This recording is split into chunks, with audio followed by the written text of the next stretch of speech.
All right, let's talk about the interpersonal communication model for just a minute.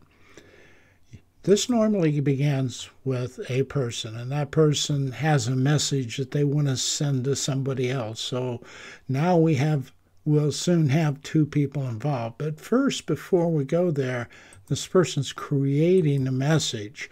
And when they do, they're creating it using their own personal goals and values and belief systems.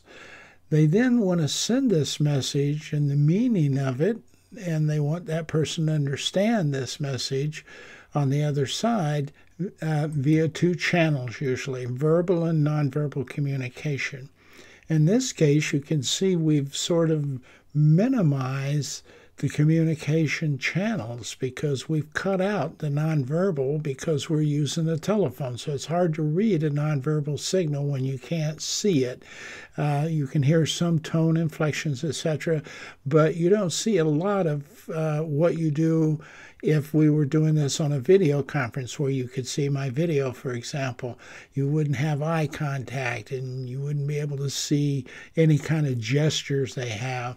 So she's already cut out a large portion of the potential message meaning by cutting out the nonverbal communication. But in this case, she didn't have any choice. He lives in Saudi Arabia. You can't just fly over there and sit down across the table and have a 30-minute conversation. So in this case, she chose the telephone. So that's what's going on here. And you have cut out some of that communication. And then once he receives that message, what you'll see here is when he gets the message, he interprets it using his values and belief system.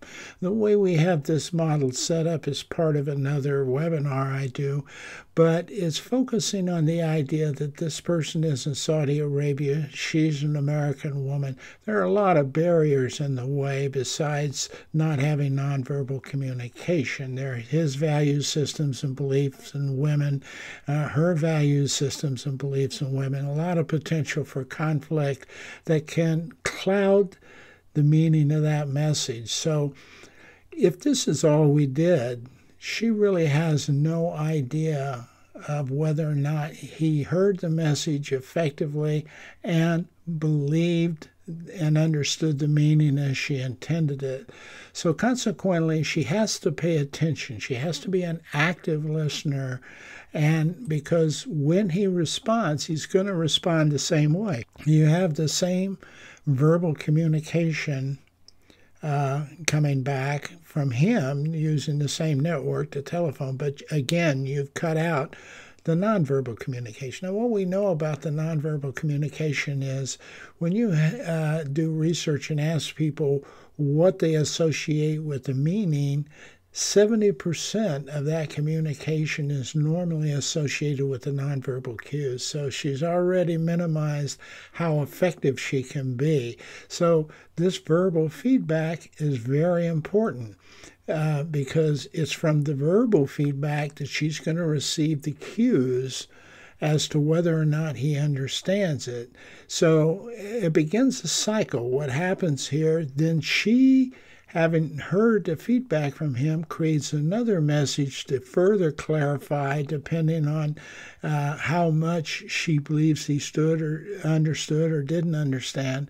And she sends another signal, and this loop continues on as they develop the meaning together of that message so it's very clear what they need to have happen. So this is the basic communication model that goes on every day with two people. And you can see there's a lot more complexity in this than most people are aware of.